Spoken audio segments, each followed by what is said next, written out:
নমস্কার। আমি সকল ভবানীপুরের মানুষকে একটা কথা বলতে চাই যে সোশ্যাল মিডিয়ার মাধ্যমে যারা আমার ভিডিওটা দেখছো, প্রথমেই বলি দয়া করে শুভেন্দু অধিকারীকে কেউ বিশ্বাস করো না। দয়া করে ভোট দিয়ে তোমাদের 5টা বছর নষ্ট করো না। ওই বেটা জীবনে কোনোদিন উন্নয়ন করবে না। ওই বেটার একটাই লক্ষ্য নিজের পকেট ভারী করা। আমি নন্দীগ্রামের মেয়ে বলছি, আমি নন্দীগ্রামের উদাহরণ।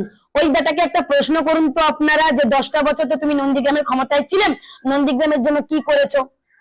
আমি হাত জড়ো করে সবার কাছে অনুরোধ করছি, শুভেন্দু অধিকারীকে ভবানীপুরে একটা ভোট দেওয়া মানে আপনি কিন্তু আপনার জীবনে সর্বনাশ ডেকে নিয়ে আসছেন। শুভেন্দু অধিকারী একটাও ভোট পাওয়ার যোগ্য নয়।